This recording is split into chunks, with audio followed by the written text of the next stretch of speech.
이것은 사사시대에서 왕정시대로 나아가는 과도기적인 역사라고 말씀을 드렸는데 바로 엘리, 사무엘, 사울, 다윗 기름 붓는 준비까지 이렇게 열리는 역사들의 이야기였고요. 이제 사무엘 하는 이제 왕으로 세움받은 그런 다윗을 통해서 하나님이 당신의 택한 백성들을 거룩하게 만들어가는 그런 신정왕국의 과정, 다윗을 통해서 그 왕국이 얼마나 강성하게 되는가의 과정들이 기록되는 사무엘하를 보도록 하겠습니다. 이름은 바로 앞에서 살펴보셨듯이 똑같습니다. 같은 그 히브리 성경에서 한 성경이기 때문에 그 사무엘 책들, 그리고 헬라에서는 왕국의 두 번째 책 제2왕국이라고 이렇게 이름이 붙여졌습니다. 기록자도 같습니다. 사무엘, 나단, 갓 이렇게 세 사람으로 보고 있습니다. 그리고 배경으로는 이제 여러분 여기 보시면은 왕조가 변화됐습니다. 사무엘상은 사사의 시대가 왕조 시대로 바뀌었죠. 왕정이 바뀌었습니다. 첫 왕조인 사울 왕조가 이제 다윗 왕조로 바뀌어지는, 사울 왕조는 사무엘상 31장에서 끝맺음을 받고 이제 사울의 죽음 소식을 듣고 그로부터 이제 통일왕국을 다시 새롭게 시작해 나가는, 통일왕국을 시작해 나가는 기전에 잔존 남아있는 사울의 그 후손들로 이루어진 그 왕국과의 과정들을 통해서 통일왕국을 이뤄가는 과정들이 사무엘하에 나타나고 있습니다. 그래서 사울 왕조의 몰락, 그리고 하나님께 기름 부은 다윗 왕조의 강성함이 기록되고 있습니다. 그래서 사무엘하에는 그 사무엘상에서 개인적으로 사울 왕과 다윗 왕의 개인적인 비교를 한다면 굉장히 사울이 높아진 것 같고 다윗이 낮아진 것 같지만 여기서는 반대입니다. 왕조가 바뀌어지고 지방 왕국이 변화되는 모습들. 그러니까 사무엘상에서는 사울 왕조가 완전히 고꾸라지는 모습, 이 사무엘하에서는 다윗 왕조가 강성해지는 모습, 배경으로 우리에게 보여주고 있습니다. 그래서 배경을 보시면 이스라엘은 여전히 하나님의 나라입니다. 그리고 하나님의 백성이고요. 하나님이 통치하시는 신정 왕국입니다. 근데 여기에는요, 이제 아까 선지자의 출현이 누구로부터 시작됐다고 말씀드렸죠? 사무엘로부터 시작되어진 선지자의 활동이 이제 여기 사무엘하에서도 이제 지속되고 있는 것들을 볼 수가 있습니다. 그러니까 하나님의 신정왕국에는 왕과 선지자 두 기둥을 통해서 신정왕국 통치가 이어지고 있는 모습을 우리에게 보여주고 있고, 특별히 다윗 왕국을 통해서 이루어가고 있는 그 다윗 통일왕국이 굉장히 정치적으로, 경제적으로, 군사적으로, 영적으로도 번성해가는 모습들이 이 배경이라고 할 수가 있습니다. 기록연대를 좀 보시면, 기록연대는 사울이 사망한 1010년부터 다윗이 40년의 제위기간의 모습이라고 할 수가 있는데, 그 사울이 죽고 나서 이제 다윗 왕국을 이루는 그 40년의 제위기간이라고 할 수가 있습니다.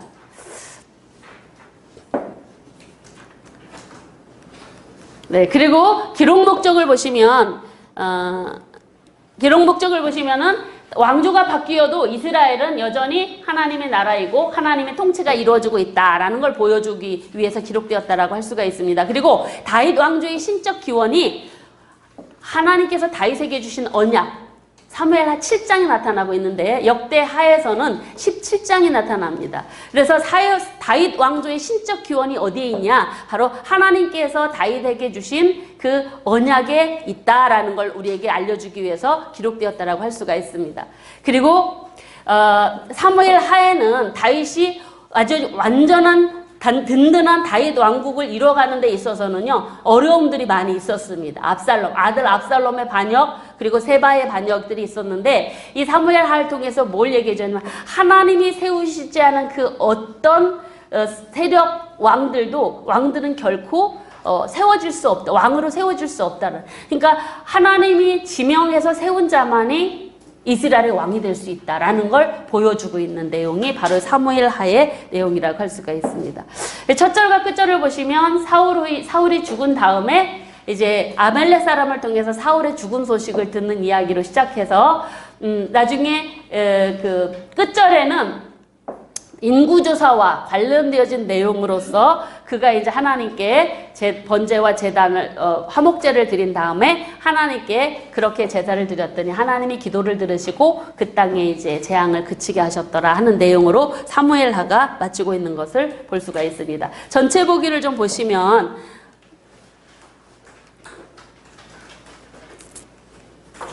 네, 전체 보기를 보시면 그 사무엘하의 구조는 아까 여러분들이 사무엘 하에도 아마 기록이 되어 있는 나타나고 있는 모습들이 아까 우리 사무엘상 보실 때 구조 보셨죠? 하나로 보시는 구조. 그것도 이제 사무엘 하에도 나타나고 있는데 그 좀 반대로 앞에 사무엘상에서는 한나의 찬양이 시작되어지고 왕을 세우시고 이스라엘 다스리는 하나님. 근데 여기 이제 반대입니다. 하나님께서 세우신 왕과 언약을 맺으시고 그를 통해서 이스라엘 다스리는 하나님에 대해서 1장부터 21장까지 누구 얘기일까요?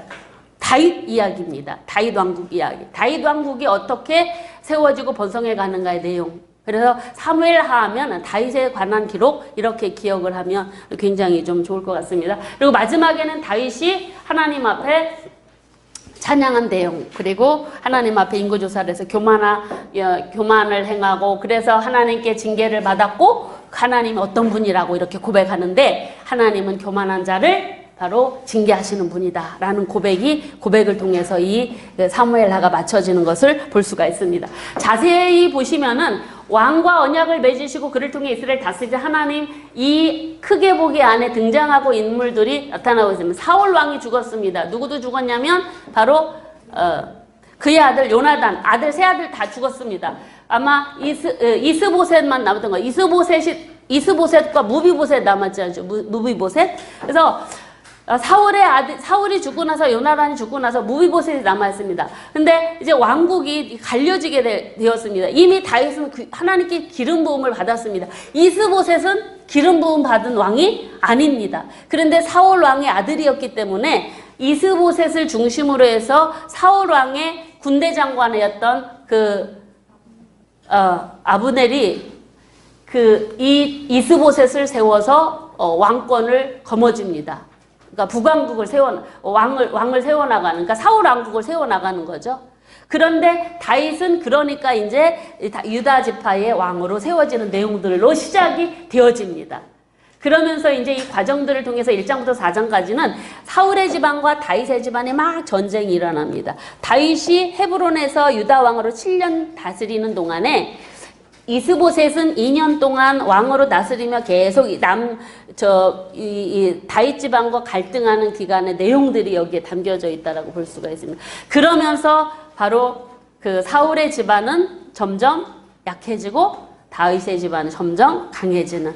근데 그 중심에 누가 있냐? 성경 여러분이 다윗의 기록들을 항상 기록하는 부분에 여러분들이 항상 확인되는 기록들이 뭐냐면 여호와께서 다윗과 함께 하시니 다윗이 강성하여 가더라. 이 대목들이 굉장히 많이 나옵니다.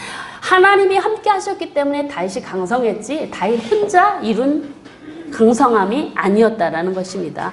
그래서 이 사무엘하를 통해서 바로 하나님은 다윗 세우시고 이미 세우셨잖아요.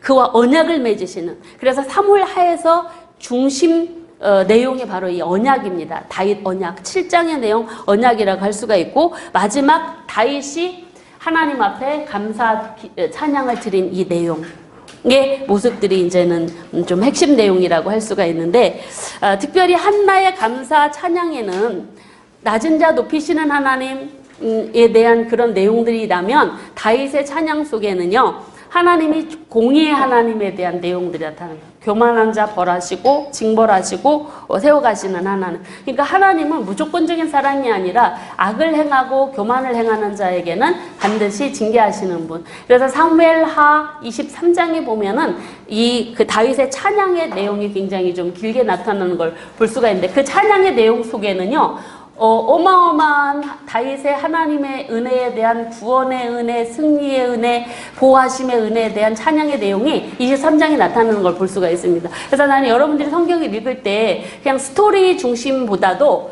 그들이 아까도 말씀드렸듯이 고백한 그 신앙 고백들 그리고 그들이 찬양하는 내용들 그걸 좀 더 깊이 여러분 여러 자료들을 통해서 살펴보시면 하나님의 놀라운 은혜들이 그 속에 숨겨져 있는 것들을 찾아볼 수가 있습니다.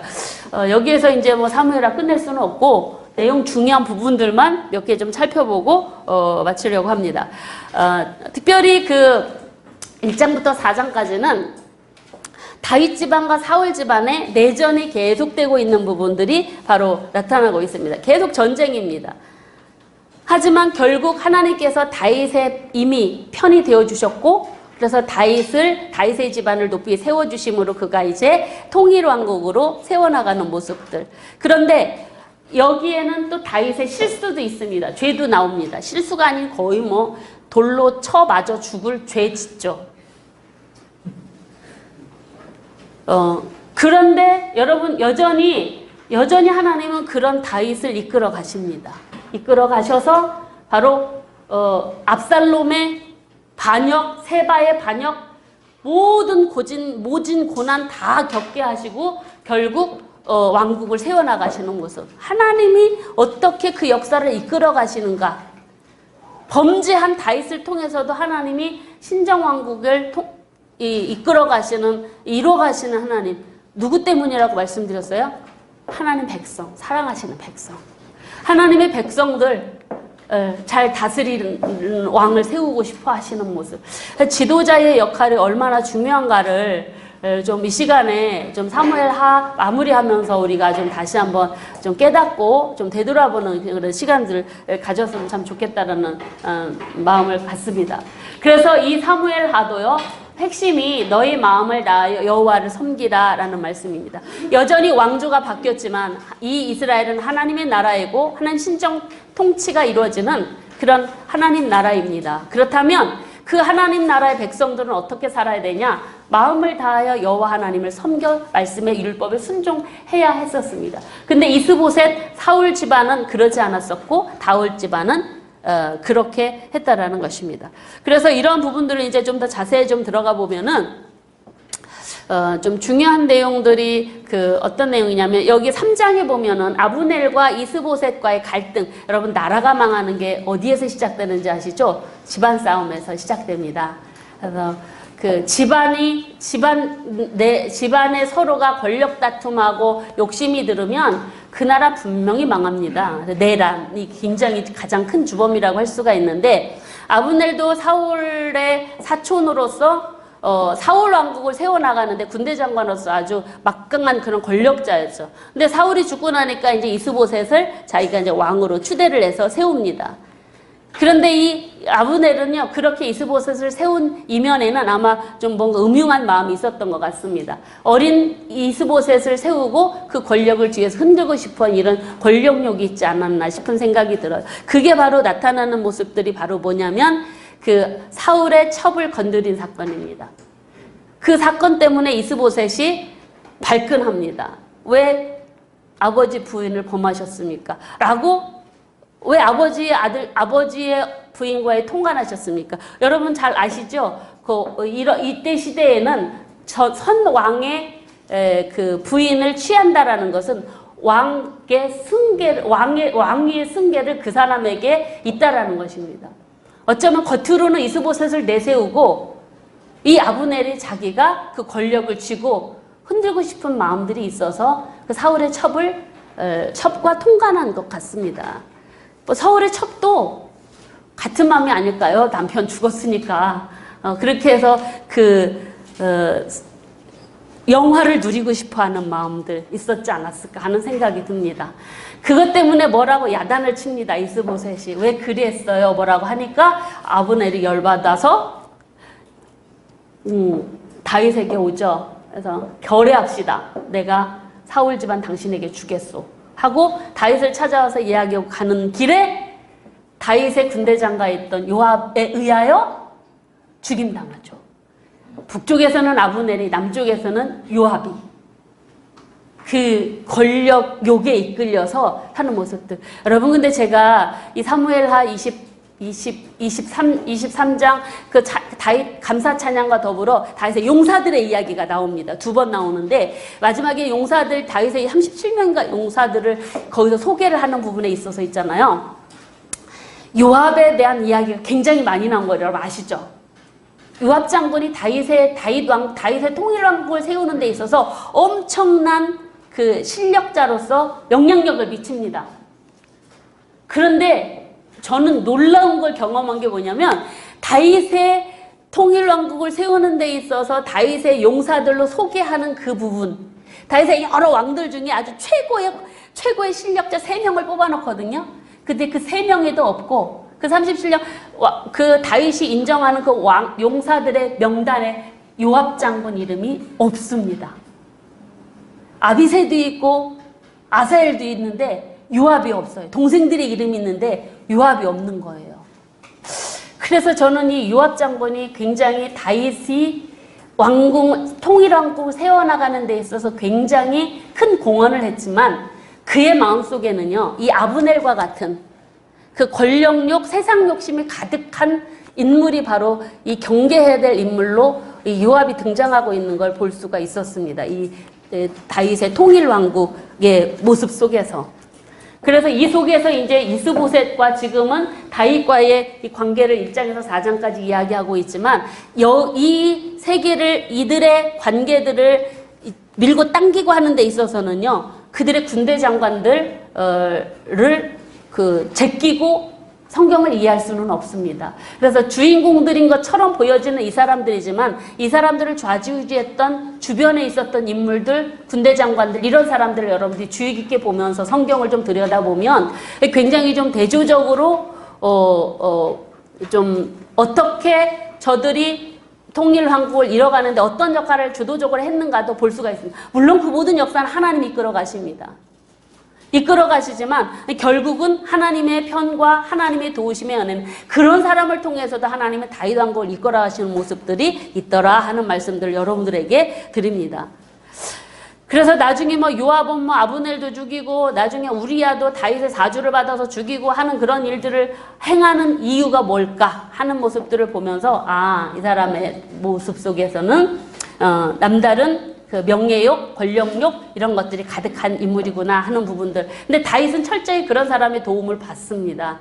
그러면서 왕국을 세워나가는 모습들. 하나님도 그 부분에, 근데 성경은 요압 장군에 대한 이야기를 굉장히 자세하게 기록하는 것들을 볼 수가 있습니다. 그런 것과 이제 여러분들이 여기 나타나고 있는 내용들이 여러분 잘 안 내용들이라서 제가 좀 성경을 들여다보면서 좀 보여진 부분들을 여러분 참고적으로 말씀을 드리면서 특별히 사무엘 하에서는요, 언약궤, 다윗이 이제 사울의 집안이 왕하고 다윗이 통일왕국의 왕으로 세워지면서 다윗의 마음속에 무슨 마음이 드냐면 왕궁도 세우고 자기가 평안하게 통일왕국의 왕이 되니까 그때 또 여부수 사람들이 살고 있는 예루살렘도 점령을 합니다. 그런 일들을 하고 이렇게 뒤돌아보니까는 수도를 이제 예루살렘으로 세우고 이렇게 하다 보니까 자신은 화려한 왕궁에서 있는데 하나님의 언약궤는 초라한 천막에 있는 게 너무 마음이 아프셔서 그래서 이제 언약궤를 옮기려고 하는 일들을 하게 되죠. 근데 이제 여러분들이 잘 아시듯이 언약궤를 수레에다 실어서 옮기다가 결국 그 수레가 흔들리는 바람에 그 수레를 붙잡았던 우사라고 하는 사람이 죽임을 당하는 일. 그래서 3달 동안 오베데돔의 집에 뒀다가 나중에 하나님이 그 집에다가 복을 줬다는 얘기를 듣고 다시 옮기는데 그때는 이제 재정비를 합니다. 왜 실패를 했는가를 봤더니 역대하랑 비교를 해봤더니 하나님의 법궤는 원래 레위 자손, 고핫 자손들만이 어깨에 메고 옮겨야 됐었습니다. 근데 그걸 수레에다 끌고 옮겼습니다. 거의 블레셋에서 건너올 때 모습이죠. 그래서 다윗은요, 그 모든 것들을 다시 고핫 자손에게 언약궤를 매게 합니다. 그래서 많은 찬양대를 동원하고 해서 언약궤를 무사히 다윗성으로 옮기는 이야기가 이제 5, 6장에 나타나고 있습니다. 그래서 아니 왜 언약궤를 붙잡은 우사를 왜 하나님 죽이셨을까? 이 부분에 대해서 역사서의 기록들에는 우리가 참 이해할 수 없는 내용들이 많습니다. 그래서 팁처리 되어 있습니다. 그 부분도 210페이지 보시면 우사가 떨어진 언약궤를 잡고 죽은 그런 내용들에 대해서 우사가 왜 죽었냐 하는 부분들에 대해서 아마도 우리가 성경에는 자세히 기록은 안 됐지만 우사의 행동 속에 불순종이 있고 그리고 신성모독적인 어떤 게 있지 않았을까. 하나님은 아무나 죽이시는 분 아니니까. 그래서 아마 그가 죽임을 당하지 않았을까라는 그런 내용들이 여기 이제 언약궤 옮기는 부분과 함께 연해서 여러분들이 좀 생각하시고 좋겠습니다. 이 신성모독적인 죄라는 것은 바로 뭐냐면 하나님의 율법을 어긴 것이요. 규례를 어겼기 때문이라고 볼 수가 있습니다. 그래서 여러분들이 좀 성경 읽어나가시면서 좀 어려우신 부분들에 대해서 팁 처리가 되게 많이 되어 있으니까 여러분 그 부분들을 참고하셔서 성경 읽으시고 가르치실 때 이렇게 함께 참고해 주시면 좋겠습니다.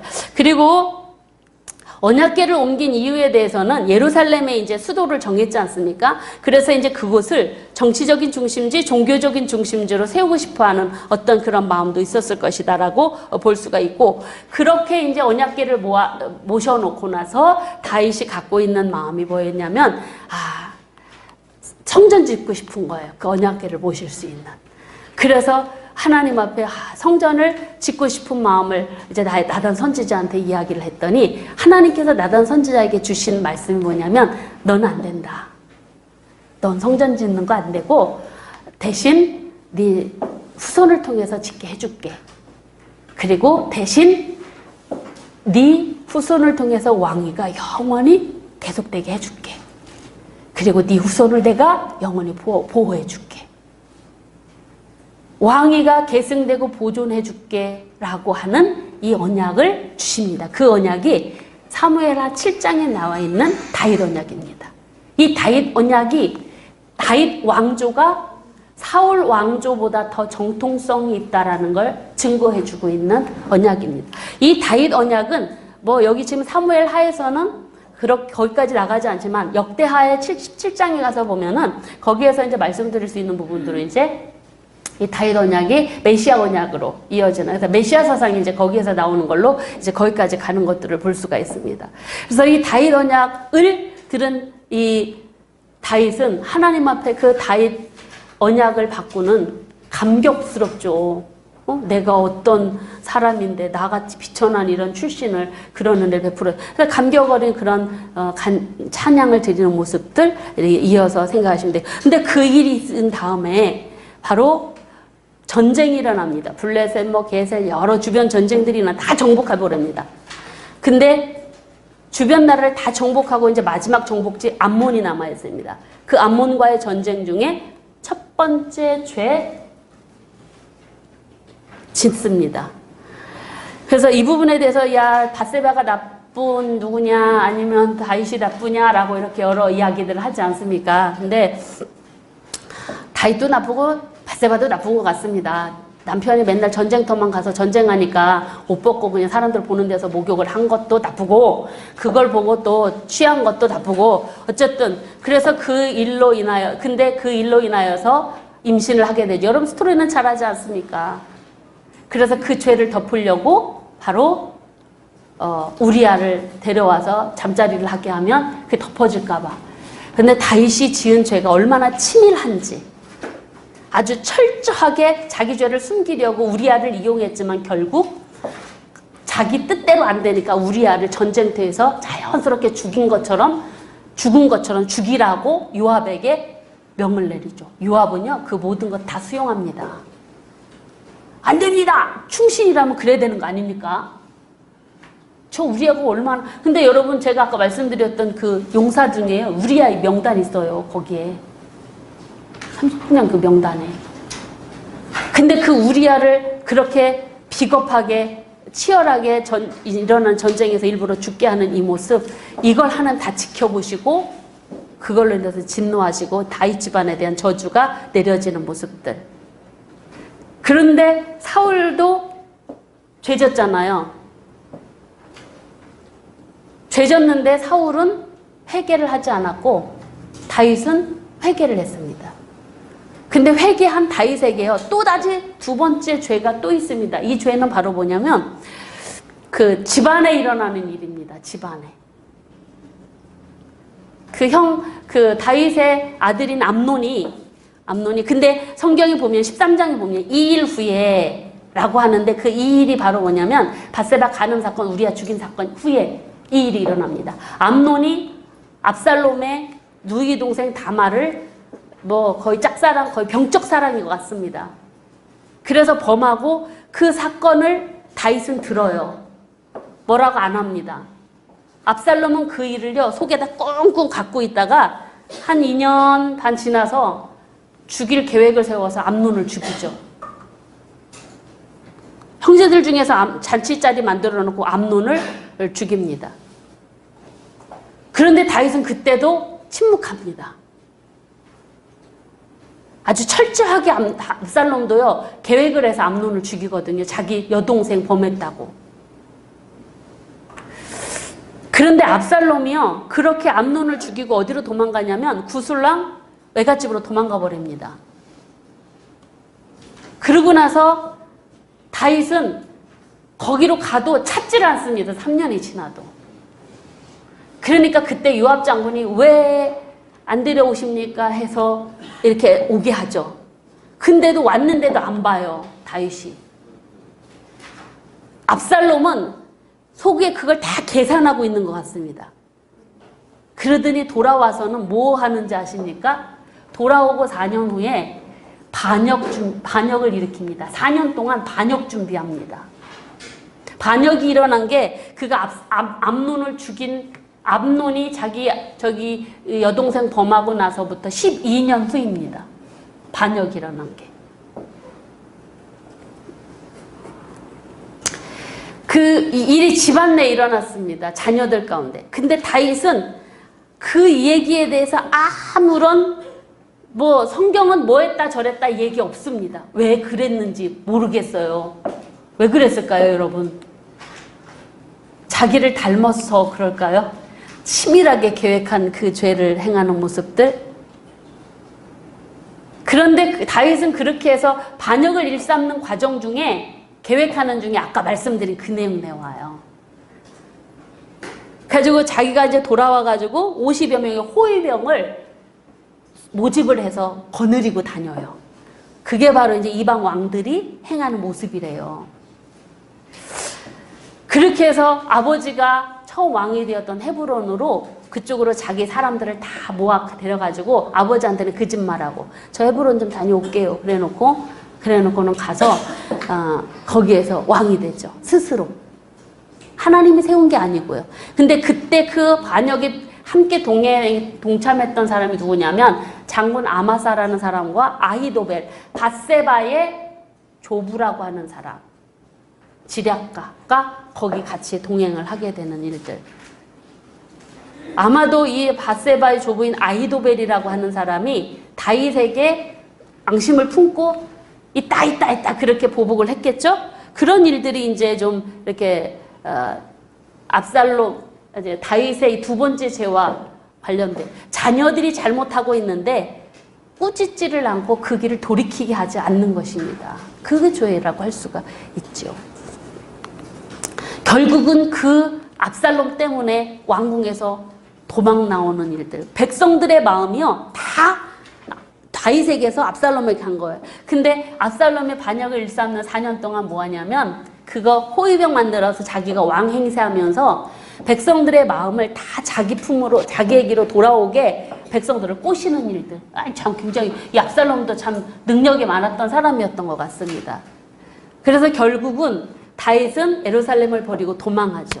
근데 제가 드리고 싶은 말씀들이 바로 어떤 내용들이냐면 여기 이 다윗이 압살롬의 반역으로 인해서 예루살렘으로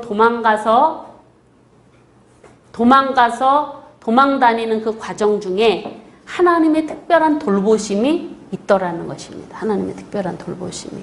그래서 그런 과정 중에 이제 그 특별히 왕궁을 버리고 나오는데 15장부터 20장 보면은 그 다윗이 그 왕궁을 나왔을 때 조롱하는 두 사람이 나옵니다. 바로 누가 나오냐면은 그 시바라고 하는 사람, 바로 무비보셋의 종이 다윗에게 와서 다윗을 속이는 일. 두 번째는 시므이라고 하는 사람이 다윗을 조롱하는 일이 일어납니다. 왕궁 나오자마자. 근데 이 두 사람은 다 어디 출신이겠습니까, 여러분? 네, 베냐민, 사울 집안 사람들입니다. 아주 가까운. 그런데 저는 시므이가 다윗을 조롱할 때 그때 옆에 있었던 그 장수가 누구였나? 그 장수가 단칼에 가서 베겠습니다. 그랬더니 다윗이 뭐라고 하냐면 이 시므이가 뭐라고 조롱하냐면 피를 흘린 자여 비루한 자여 가거라 가거라 하면서 다윗을 아주 그냥 거의 막 무시하고 그렇게 조롱했던 거예요. 근데 다윗이 그때 뭐라 그러냐면 저가 단칼에 뵙시다. 베겠습니다. 제가 베고 오겠습니다. 두 칼도 아닙니다.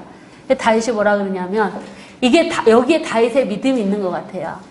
아니다. 하나님이 시므이를 통해서 다윗을 저주하라고 하나님 시켰다면 그냥 하게 놔둬야 맞다. 내가 그거 듣는 거 무슨 잘못이겠냐? 내가 그거 다 감수하겠다. 하나님께서 행하신 일이라면 내가 그 조롱마저도 나 그냥 기쁘게 그냥 감수할게. 이 모습이 바로 시므이의 조롱과 관련되어져서 나타나는 다윗의, 이게 다윗의 신앙의 모습이 아닌가 싶은 생각이 듭니다. 그리고 그가 이제 나중에 그와 함께하는 사람들도 있는데 그와 함께하기 위해서 동행하는 가드 사람 600명이 있습니다. 가드 사람 600명. 여러분 팁 처리로 되어 있는 부분들이 있는데 이 가드 사람 600명이 바로 뭐냐면 뭐 블레셋 사람이라고도 하는데 가드 사람 하면은 블레셋 출신이지 않습니까? 이때라고 하는 사람이 600명의 군대를 내리고 다윗과 동행합니다. 아니 왕궁 아들한테 배신당해 갖고 왕궁을 도망가는 왕을 군인들 600명 데리고 쫓아오는 거예요. 같이. 왕 보호하겠다고. 근데 이때도요, 이 가드 사람 이때도 다윗의 신복 부하들 중에, 용사들 중에 그 이름이 들어있습니다. 그래, 이렇게 600명의 든든한 이때와 함께 군인들이 있었죠. 그리고 또 결국은 나중에 그 아히도벨과 후세라고 하는 다윗의 친구가 낸 그 모든 지략으로 인하여서 결국은 후세의 지략이 이겨서 왕궁으로 항공하는 일들이 있지만 그러나 항공하기 전에 그가 어디까지 도망을 가냐면 요단강을 건너서 마하나임이라고 하는 지명 여러분 기억나시죠? 어딘지 지도 때 공부하신 기억나시죠? 요단강 변에 있는 거기까지 도망을 가게 되는 것입니다. 거기까지. 근데 거기까지 도망을 갔는데 거기까지 도망을 간 그들을 그 다윗과 일행을 한두 명도 아닙니다. 600명 말고 뭐 그 친복들 생각하면은 뭐 거의 몇백 명 더 되겠죠? 근데 그때 누구를 통해서 다윗과 그에 함께하는 사람들을 다 돌보게 하시는 일들이 일어납니다. 그때 바르실레라고 하는 사람과 그 세 명의 암몬족 속 나빠 사람 나하스의 아들 소비, 로데발 사람 암미엘 아들 마길, 이게 17장 18장에 나타나고 있는데 바르실레, 로글림 길라 사람 바르실레, 이 세 사람이요 물품과 음식을 가지고 바리바리 싸들고 와갖고 그 야영하는 다윗과 그의 일행들을 다 먹여 살리고 살핍니다. 그런데 그때 압살롬은 이제 아버지 죽여버리겠다고 군대를 다 동원해갖고 거기까지 이제 전쟁을 오죠. 결국 근데 그 전쟁에서 압살롬 죽고 다윗이 승리하죠. 근데 그 전쟁에 승리할 수 있었던 비결이 바로 아마 다윗은 뭐 먹을 거 들고 가겠어요. 제가 도망가는데 그를 도와줬던 이 세 명의 사람들, 특별히 바르실레라고 하는 이 사람, 그들의 도움이 그 전쟁을 승리할 수 있게 하는 비결이 되지 않았을까. 하나님의 돌보심의 은혜, 하나님이 어떻게 택한 왕을 통해서, 하나님이 택한 사람을 통해서 다윗을 세워나가고 있는가, 이런 과정들을 통해서 우리가 보여주고 있습니다. 그래서 나중에 이제 바르실레까지도 왕궁으로 데려가려고 하는 모습들. 근데 이 바르실레라고 하는 사람들은요, 이 사람 누구냐면 그 길르앗이라고 하는 지역을 책임지는 굉장히 좀 세력가라고 합니다. 그래서 이 세력가인 그를 이 다윗은 왕궁으로 황궁을 나중에 이제 압살롬 죽으면서 황궁을 하면서 바르실레를 같이 왕궁으로 데려가려고 하는데 그때 자기는 안 가고 자기 아들을 보냅니다. 김함이라고 하는. 나 대신 내 아들 보낼 테니까 보내겠습니다. 근데 이 뜻이 좀 정치적인 어떤 의미가 있다고 그래요.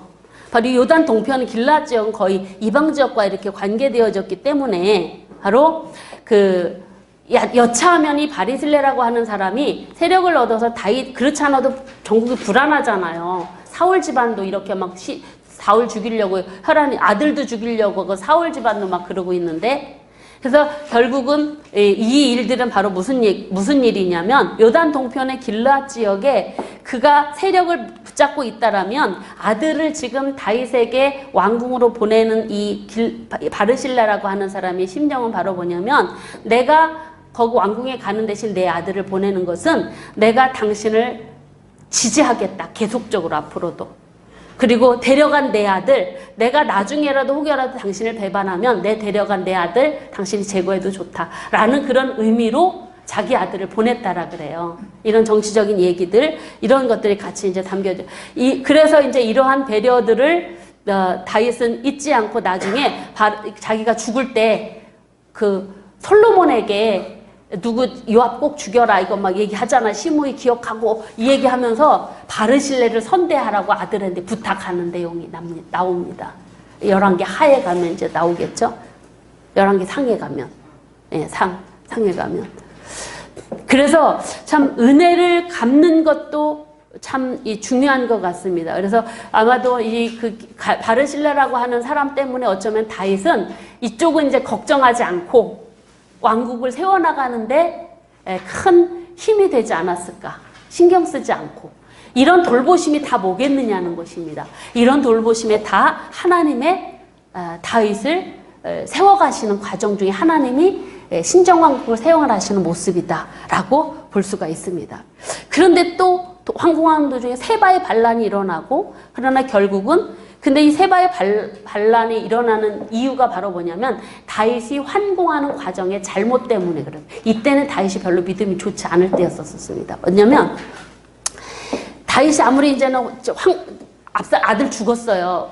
왕궁 가고 싶은데 누가 좀 가십시오, 오십시오 해야 되는데 아무도 오라고 안 하는 거예요.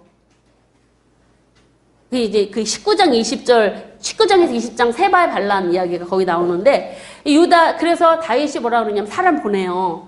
그래서 유다 지파, 자기 지파한테 가서 야, 내가 가야 되는데 니네 왜 가만히 있어? 우리 같은 지파 아니냐? 그러면서 그때 그 압살롬의 반란 때 유다 지파 중에 아마사 장군이 거기에 같이 동참을 했었거든요. 그러면서 뭐라고 다윗이 하냐면 정치적인 그 쇼를 하는 거예요.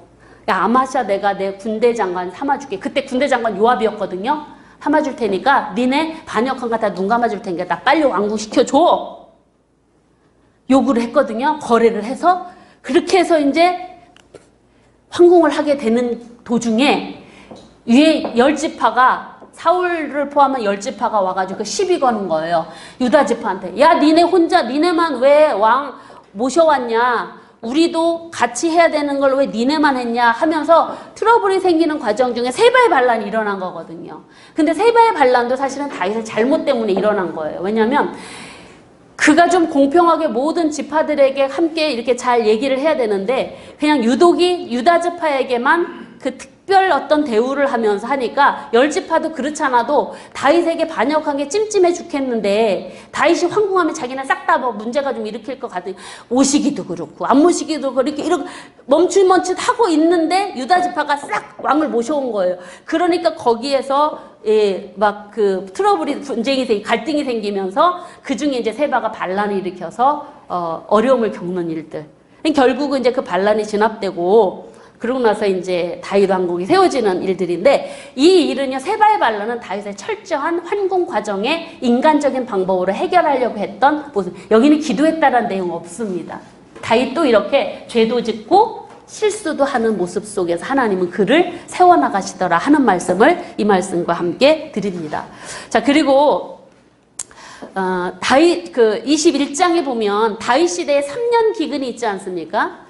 근데 이 다윗 시대에 3년의 기근이 들은 이유가 비가 내리지 않아. 우리나라에도 지금 비 안 내려서 아주 난리지 않습니까? 근데 이 하말, 해마다 이랬던 것 같아요. 하말 하기 직전 후에 항상 비가 내렸던 것들이 항상 기억이 나요. 이 하말 할 때마다 여름에. 근데 3년이 기근이 들면 이스라엘 백성들 거의 가난한 사람들 굶어 죽습니다. 근데 그 원인을 하나님께 다윗이 기도해 봤어요. 기도해 봤더니 하나님이 응답을 해주시는 내용들이 나타나고 있고, 근데 그 원인이 뭐냐면 사울 왕이 기브온 사람들을 학대해서 그랬다라는 그런 이유를 알게 됐습니다. 그래서 이제 그 일을 어떻게 해결할 것인가. 다윗 그 기브온 학살 사건은 여러분 21장에 그 팁 처리되어 있는 부분들 함께 좀 보시면서 좀 보시면, 사울이 성경에는 기록이 없는데 사울이 어느 때인가 그 백성들의 인정을 받기 위해서 왕위를 유지시키기 위해서 기브온 사람들을 인종청소한 일들이 있었습니다. 기브온 사람들 하면 바로 여러분 여호수아 때 아얄론 위에 달아 기브온 위에 해야 멈춰라 이 내용 있죠. 그 사람들이 바로 이제 거짓 이스라엘 백성들이 가나안 땅에 들어와 정복하는 과정 중에 이제 자기네들이 도저히 이길 수 없는 세력임을 알고도 거짓말로 아주 꾸며가지고 화친조약 맺은 민족. 그래서 그들은 그때부터 성전에서 물깃고 나무 패는 성전 봉사자로 쓰임받거든요. 근데 그들을 싹 다 죽여버린 거예요. 이 사울 왕 통치 시기에. 사람들 인정받기 위해서. 그런 일들이 일어났는데, 그래서 다윗 왕이 기브온 사람들을 부릅니다. 야, 우리가 어떻게 해야 니네 억울함이 풀어지겠냐. 그들이 와가지고 원수 갚아달라. 어떻게 갚아주랴. 사울 자손 내놓으십시오. 7명. 그러면 우리가 그들 처형하면 우리 속이 좀 시원하겠습니다. 그래서 다윗은 요나단의 아들인 무비보셋만 빼고 그 사울의 딸 메랍의 딸과 그리고 그의 그 리스바의 아들들을 다 7명을 내줍니다. 니네 맘대로 해라. 그들이 다 십자가 이제 나무에 달려서 죽임을 당했겠죠. 여기에서 바로 이 사건을 통해서 우리가 볼 수 있는 부분들이 바로 뭐냐면은 여러분 성경을 좀 보시면 좀 더 다른 이 사무엘하 21장 한번 좀 보시겠습니다. 이 말씀만 좀 드리고 다른 부분들은 좀 이렇게 간단하게 해서 넘어가도록 하겠습니다. 여기를 보시면은 리스바의 아들과 그리고 메랍의 아들이 죽었습니다. 시신이 나무에 매달렸습니다. 근데 그 사울의 첩 리스바가 그 자기 아들이 죽은 시신을 유대인들은 원래 그 나무에 달린 것을 해지기 전에 다 내려놓거든요.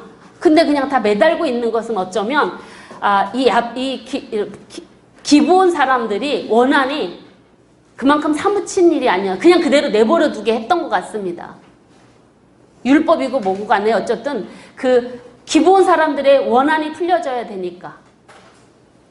그래서 비가 내릴 때까지 거의 6개월간이라 그래요. 곡식 베는 때가 4월, 비가 내리던 시기 10월, 거의 6개월간이라고 하는데, 그때 리스바는 자기 아들들의 시신을 밤낮으로 지킵니다. 들짐승들을 쫓으며 새를 쫓으면서. 그런데 여러분 성경을 보시면은요, 이 소식을요, 이 리스바가 그 아들들의 시신을 쫓은 그 소식을 다윗이 듣습니다. 다윗이 듣고, 여기를 보시면 그 소식을 다윗이 듣고 감동을 받죠. 그러고 나가지고 그 리스바의 선행을 보고 감동을 받아서 사울과 요나단이 묻혀있는 길랏 야베스에 가서 사울과 요나단의 뼈를 가져다가 그 죽은 사울의 7명의 자녀들과 함께 사울의 아버지 기스의 묘에 장사 지내줍니다. 근데 그 결과 땅에는 비가 내렸고 14절 같이 한번 읽겠습니다. 21장 14절 사울과 그의 아들 요나단의 뼈와 함께 베냐민 땅 셀라에서 그의 아버지 기스의 묘에 장사돼 모두 왕의 명령을 따라 행하니라. 그 후에 하나님이 그 땅을 위한 기도를 들으시니라.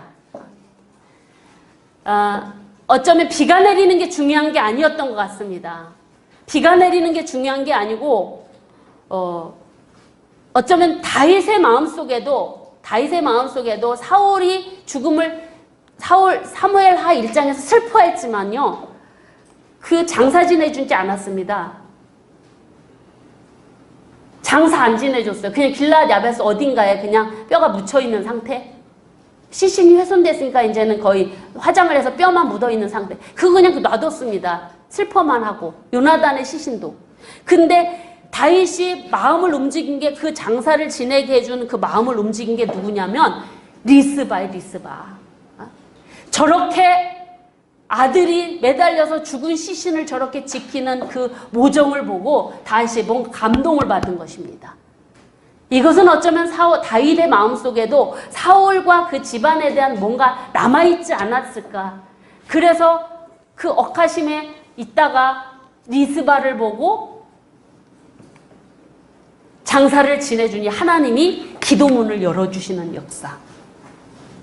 비가 중요한 게 아니었고 기도 응답이 되지 않았다라는 것입니다. 이 죄 때문에. 원한 품은 죄 때문이 아닌가 싶은 생각이 듭니다. 원한 품은 죄. 그래서 하나님은 신정 왕국을 세워나갈 하나님이 택하시고 세운 왕이 그 마음에 있는 그 원한 죄까지 다 깨끗하게 되어져서 그래서 하나님의 신정왕국을 통치할 그런 사람으로 세우막기를 원하셔서 이런 역사들이 기록되지 않았을까라고 좀 말씀을 제가 드립니다. 리스바의 모정 때문에 다윗이 감동받은 이 모습. 자, 그러면서 이제 22장의 다윗의 찬양과 이제 그 승전가의 내용들이 나타나고 있고 마지막 인구조사 이야기들이 나오는데 여러분 인구조사 이야기도 제가 아까 말씀드렸던 23장 이야기는 안 드리겠습니다. 다윗의 찬양 내용은 여러분들이 제가 아까 말씀드린 내용을 기초로 해서 그 집에 가셔서 한번 그 찬양 내용들을 좀 깊이 읽어보시면은 굉장히 거기에 무슨 내용들이 있냐면 하나님이 자기를 모든 대적에게서 구원해 주신 은혜에 대한 감사의 내용이 있습니다. 그래서 그 22장의 찬양이 있습니다. 22장 찬양시 22장 속에 22장의 이 찬양이 시편 18편에서 이제 다시 약간 변형이 되어서 기록되는 것을 볼 수가 있는데 여기에서 보면은 이게 22장 내용은요. 다윗이 그 초기에 사울의 손에서 벗어나고 할 때 그때 쓴 기록한 그런 내용으로 이야기하고 있습니다. 그리고 23장도 찬양시거든요. 감사시, 찬양 감사시. 근데 23장은 다윗이 말년에 쓴 그런 기록으로 보고 있고, 그리고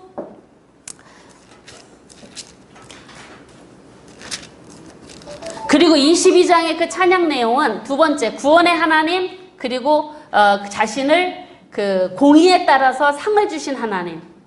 그래서 자기가 어려울 때 하나님께 기도했더니 하나님이 큰 권능으로 기도에 응답을 해주셔서 그래서 자신이 하나님의 규례대로 행했더니 공의의 법대로 내게 상을 주시고 하나님께서 다 자신을 대신해서 원수 갚아주시고 자신을 높여주셨다라는 그런 내용들이 나타나고 있습니다.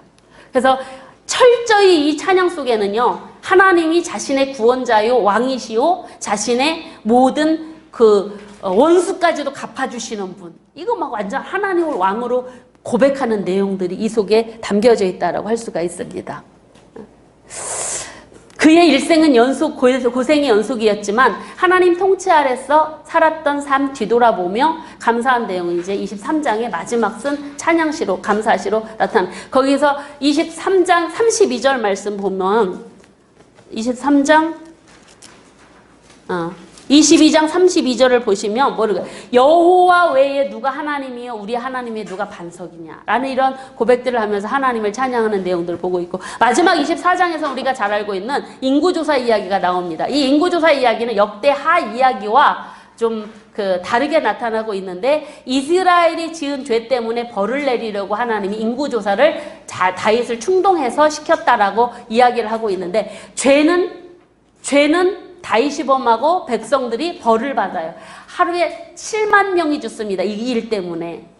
근데 그 이유에 대해서 여러분 거기 팁 처리되어 있는 부분들이 있는 팁 처리된 거기 부분들을 여러분들이 보시길 바랍니다. 그래서 나중에 이 부분과 더불어 제가 이제 역대상하를 공부하실 때 그때 이제 비교해서 좀 더 이 부분은 자세하게 나중에 말씀을 드리도록 하겠습니다. 역대하에서 그때 말씀을 드리고, 그래서 이 부분에는 바로 어떤 부분으로 나타나고 있냐면 바로 백성들이 죄 때문이다. 그래서 거기에 보면은 백성들이 무슨 죄를 지었냐라고 하는 부분에 대해서 백성들이 여러 가지 이유들을 이야기하고 있는데, 백성들의 죄는 여러 가지 얘기하지만 압살롬과 세바의 반란에 동참했던 이스라엘을 징계하시는 모습이라고 여기서 이야기할 수가 있습니다. 그래서 백성들의 여러 가지 죄들을 이야기하지만 그 부분을 통해서 이제 하나님의 신정왕국의 백성들은 달라야 합니다. 남달라야 한다라는 것입니다. 왕도 그렇고 백성들도 그래야 했습니다.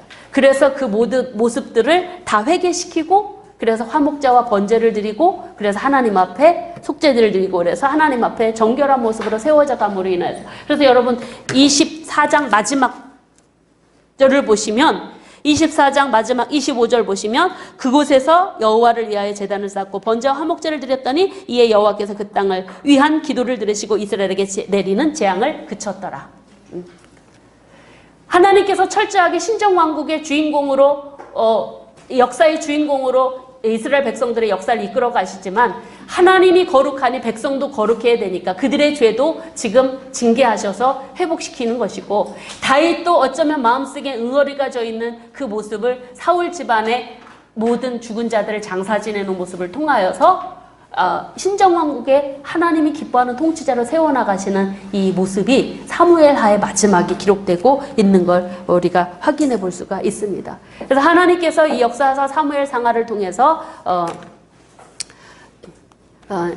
이스라엘 백성을 통해서 또는 이스라엘 나라를 통해서 하나님이 다스리시는 왕국이 어떤 곳인가를 보여주고 있는 것입니다. 그런데 하나님이 원하시는 일꾼들은 세워도 자꾸 실패합니다. 실수가 있고 범죄하고, 그럼에도 불구하고 하나님의 뜻은 여전히 이뤄가고 있다라는 것입니다. 여러분들은 어떤 생각이 드셨습니까? 사무엘상하를 공부하시면서 사울도 세워졌고 다윗도 세워졌지만 여전히 그들은 인간적으로 봐도요, 하나님 보시기에도 합당한 사람 아무도 없습니다. 그렇지만 하나님의 긍휼의 은혜가 있었기 때문에 이 신정왕국, 하나님이 이 이스라엘을 제사장 나라로 세워가시고 하나님 통치하신 신정왕국으로 만들어가신 이게 하나님의 긍휼과 자비의 은혜 때문에 가능했지 않았는가라는 부분들 말씀드리면서, 그렇다면 오늘날 저와 여러분들이 이 자리에 있게 된 것은 과연 우리의 믿음이 좋아서일까요? 아니면 우리들의 출신? 아니면 우리가 무언가 남달라서? 그런 거 없습니다. 우리는 어쩌면 사울이나 다윗이나 우리와 똑같이 다 두 번의 기회들의 죄들이 등장하는 거, 우리들은 그거보다 더 큰 죄 가운데 빠지는 연약한 존재들이 될 수 있습니다.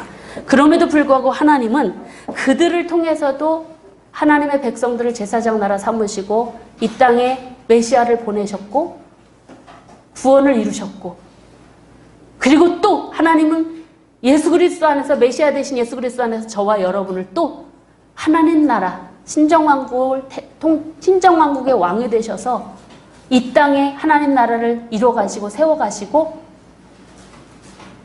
우리들의 하나님은 왕으로, 우리는 하나님 백성으로 우리를 제사장 나라로 삼으셔서 아직도 구원해야 될 영혼들에게 이 하나님의 사랑과 은혜를 전하라고 저와 여러분들이 이 자리에 있게 하시지 않았겠는가 하는 말씀들을 마지막으로 드리면서, 우리가 이 시간에는 이제 첫째 날 모든 공부들이 마치게 되어졌는데 이 시간에 잠시 하루 마무리 짓는 우리 기도를 함께 찬양을 드리시고 하나님 앞에 우리 하루를 결단하며 우리들의 사명이 무엇인가를 확인하는, 그리고 우리가 어떻게 하나님 앞에 서야 되는지에 대한 그런 모습으로 하나님께 찬양 드리고 기도 드리는 시간을 하면서 이 오늘 첫째 날 우리 하말 학교 성경 강의를 마무리하려고 합니다.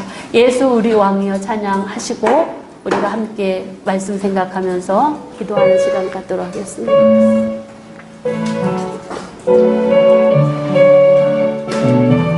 예수님 우리의 왕이십니다.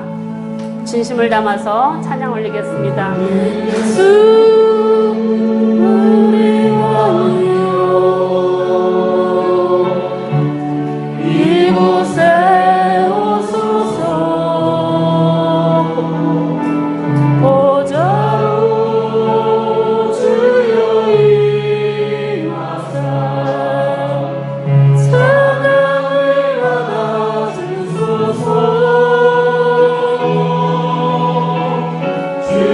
우리 마음을 다하여서 찬양 드리는데 집중해 주시고 주님을 경배하오니 왕이신 예수여 오셔서 찾아가사. 다시 한번 우리가 마음을 다하여서 눈을 감고 찬양을 드리겠습니다. 예수 우리 왕이여.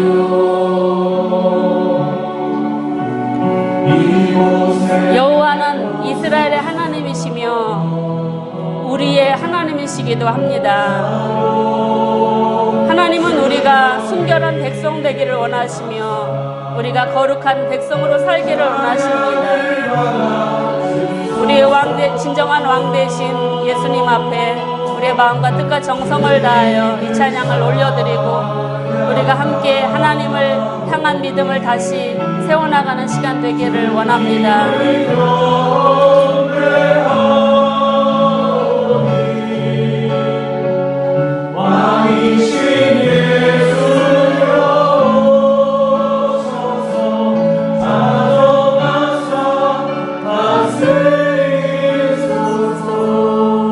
여러분의 마음속 진정한 곳에 이 예수 그리스도께서 왕으로 좌정해 계십니까? 우리의 마음속에는 참 때로 너무 많은 복잡한 생각들로 가득 차서 예수님을 왕으로 모시지도 못하고 그분의 뜻대로 살지도 못합니다. 음악 계속 해주시고 반주를 좀 해주세요.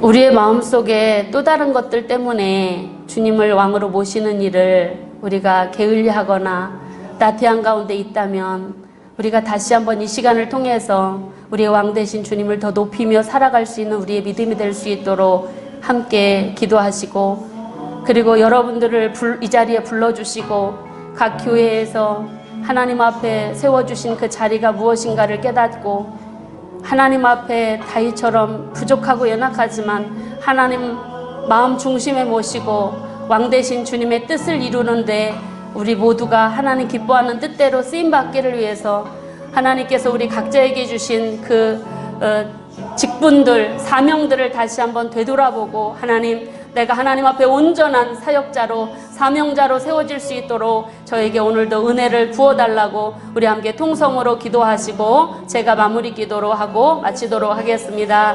할렐루야. 참으로 좋으신 하나님 아버지, 은혜와 사랑을 진심으로 감사를 드립니다.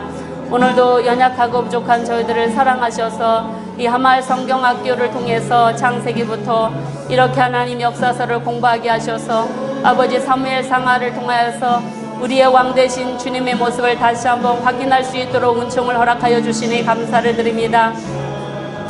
이 시간 하나님, 우리가 왕이 되고 싶고 우리가 스스로 내가 무언가를 이루어서 사람들에게 칭찬받고 싶어하는 사울의 모습도 우리 안에 있고 하나님 철저히 주님만을 높이고 싶어하는 다윗의 마음도 있는 줄 압니다. 하나님 아버지, 사람이 영광 받는 인간 삶이 아니라 하나님이 영광 받으실 수 있는 거룩하고 복된 삶이 될 수 있도록 하나님 우리를 주의 은혜로 채워 주시옵소서. 우리의 마음속에 내가 왕이 아니라 하나님이 왕으로 좌정하시어서 왕 대신 주님의 말씀에 온전하게 순종함으로 아버지께서 우리에게 허락하여 주신 그 하나님의 사명과 우리의 모든 걸어가야 될 길이 무엇인가를 이 시간 우리 모두가 다시 한번 확인하고 하나님 우리가 주님 앞에 온전하게 세움받기를 원합니다. 우리 모두에게 은혜 위에 은혜를 더하여 주시어서 아버지의 아버지 하나님 하마의 성경학교를 통해서 우리 모두가 다시 한번 하나님 앞에 정결한 거룩한 백성으로 서게 하여 주시고 하나님 아버지 앞에 성결한 사역자로 세움받아서 하나님의 영광 위에 걸어갈 수 있는 복된 은혜가 우리 모두 가운데 임하도록 함께하여 주시옵소서. 자비하시고 고마우신 하나님, 오늘도 주의 은혜로 하마의 성경학교를 열게 하시고 이렇게 사무엘상 하를 통해서 왕 대신 우리 주님의 모습을 다시 한번 우리의 마음에 모실 수 있는 은혜 주셔서 참으로 감사를 드립니다. 아버지여, 우리의 마음에 모든 복잡하고 하나님 아버지 지저분한 것들이 우리 안에 있다면 이 성경학교를 통해서 더 깨끗게 다 지워지게 하여 주시고 오직 왕 대신 예수 그리스도만을 마음에 모시고 살게 하여 주시옵소서. 그리고 하나님의 거룩한 말씀 우리의 심령에 가득가득 채워 주시옵소서. 하나님의 마음을 가득 부어 주시옵소서.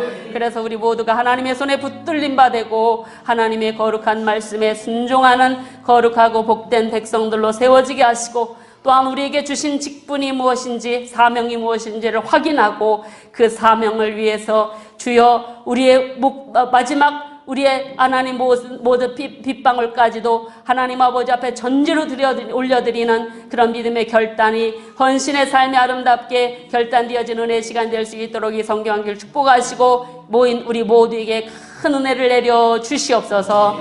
하나님 육신의 강건함을 주시고 공부하시는 우리 모든 분들에게 하나님이 새 힘을 더하여 주시어서 하나님 은혜로 영과 육이 강건하고 하나님 감사와 기쁨이 넘치는 이 성경학교가 되도록 함께하여 주시옵소서. 오늘도 은혜 주심에 감사하며 예수님의 이름으로 감사기도 올려 싸움나이다. 아멘.